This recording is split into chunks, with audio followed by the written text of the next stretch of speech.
Oh, hey, what's up, everybody? It's Mr. Sanders Twin again, and we are back. So, I hope you all are locked in for the next part of Inside Out and Back Again. I sure am. I have my Diet Coke right here. I haven't had any in a couple days, so this is my treat to myself. So let's go ahead and get right into Inside Out and Back Again, Part 3. Birthday. I, the youngest, get to celebrate my actual birthday, even though I turned a year older like everyone else at 10. I, the only daughter, usually get roasted chicken, dried bamboo soup, and all I can eat pudding. This year, Mother manages only banana tapioca and my favorite black sesame candy. She makes up for it by allowing one wish. I dye my mouth sugary black and insist on stories. It's not easy to persuade Mother to tell of her girlhood in the North, where her grandmother's land stretched farther than doves could fly, where looking pretty and writing poetry were her only duties. She was promised to father at 5. They married at 16, earlier than expected. Everyone's future changed upon learning the name Ho Chi Minh. Change meant land was taken away. Houses now belonged to the state. Servants gained power as fighters. The country divided in half. Mother and father came south, convinced it would be easier to breathe away from communism. Her father was to follow, but he was waiting for a son, who was waiting for his wife, who was waiting to deliver a child in its last week in her belly. The same week, North and South closed their doors.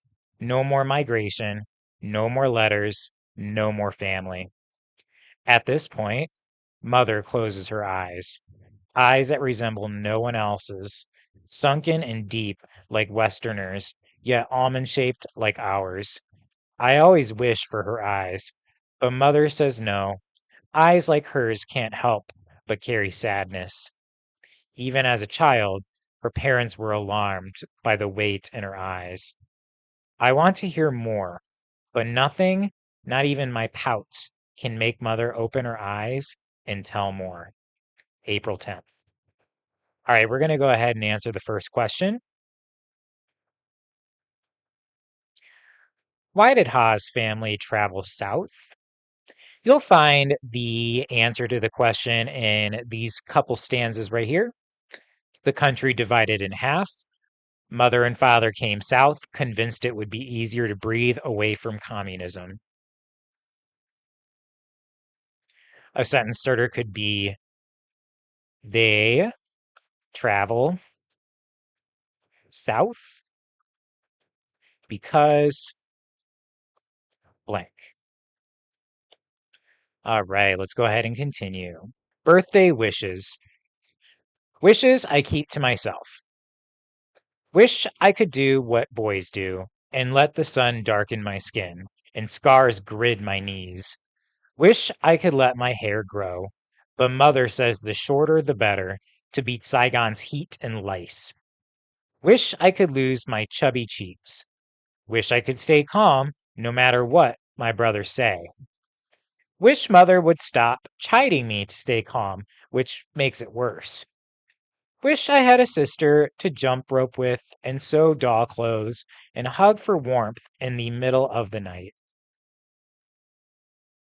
Wish Father would come home so I could stop daydreaming that he will appear in my classroom in a white Navy uniform and extend his hand toward me for all my classmates to see. Mostly, I wish Father would appear in our doorway and make Mother's lips curl upward, lifting them from a permanent frown of worries. April 10th, night. A day downtown. Every spring, President Thieu holds a long ceremony to comfort war wives.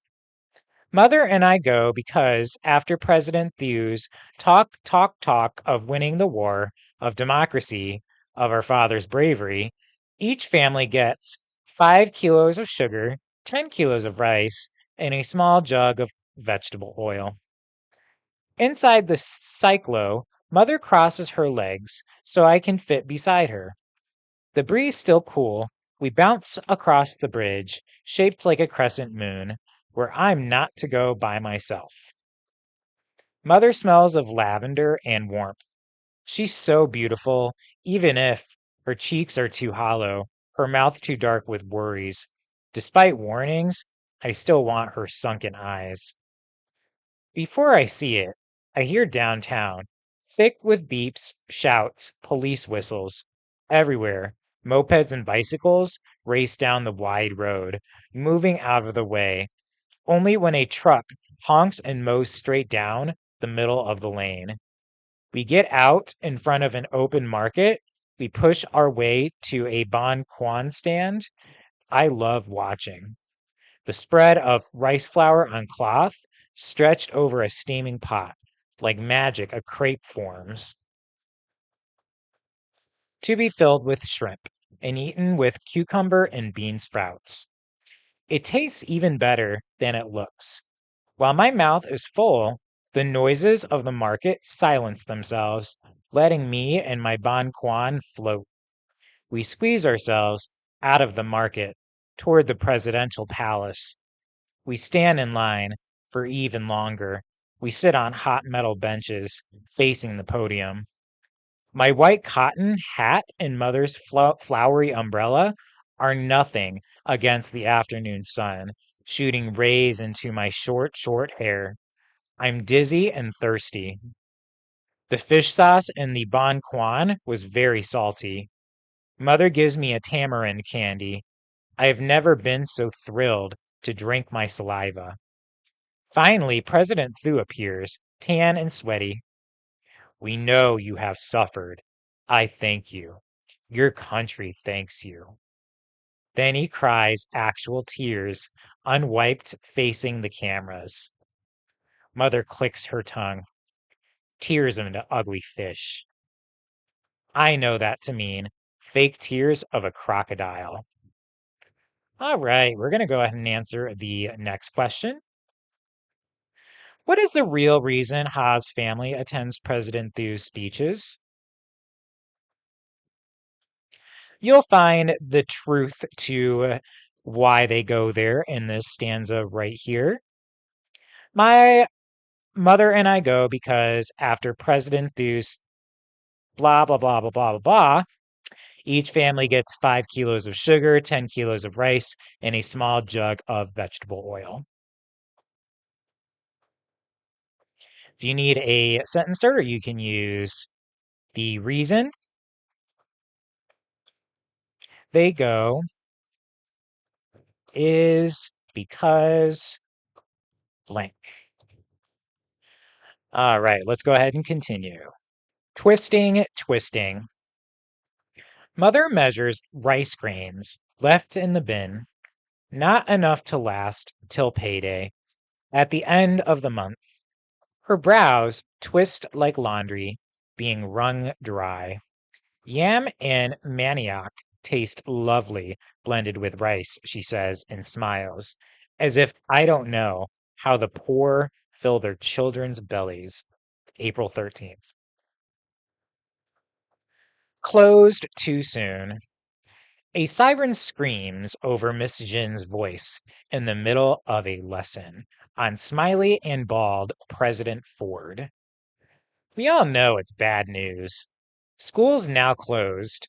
Everyone must go home a month too soon. I'm mad and pinch the girl who shares my desk. Tram is half my size, so skinny and nervous. Our mothers are friends. She will tell on me. She always tells on me. Mother will again scold me to be gentle. I need time to finish this riddle. A man usually rides his bike 9 kilometers per hour, yet the wind slows him to 6.76 kilometers for 26 minutes and 5.55 kilometers for 10. How long until he gets home 11.54 kilometers away? The first to solve it gets the sweet potato plant sprouting at the window. I want to plant it beside my papaya tree where vines can climb and shade ripening fruit. Again, I pinch Tram, knowing the plant will be awarded today to the teacher's pet, who is always skinny and nervous and never me. April 14th. Okay, let's answer the next question. How would you describe Ha as a student? This is more of an inferential question. It's not going to be stated directly. There's going to be some clues. So your first clue will be how she pinches the girl sitting next to her. I'm mad and pinch the girl who shares my desk. Tram is half my size, so skinny and nervous.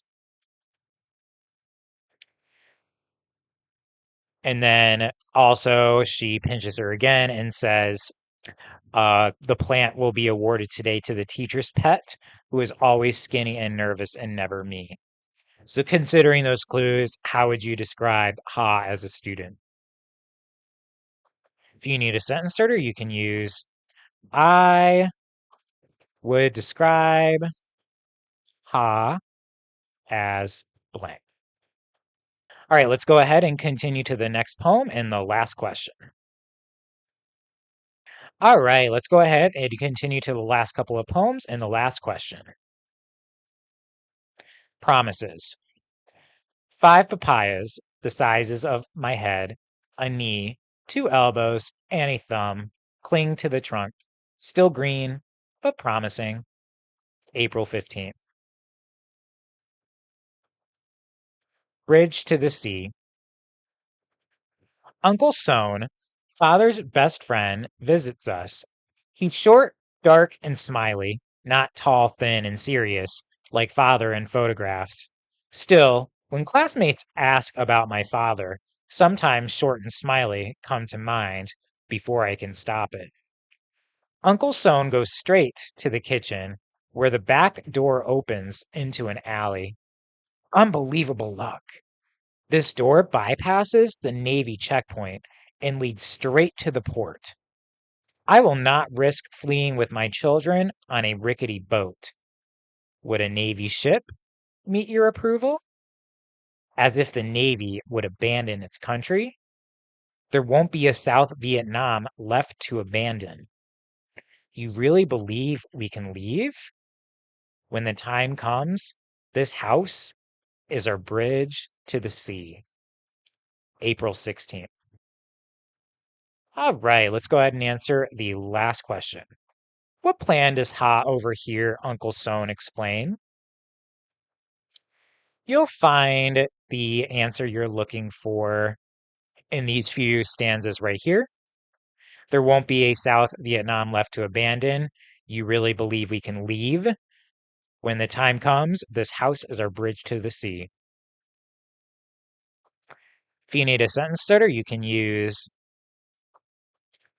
the plan she overhears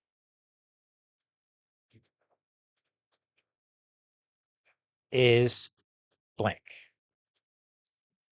All right, everybody, that is it for Inside Out and Back Again Part 3. I hope you enjoyed it, and I will see you in the next one, Part 4. Until then, take care.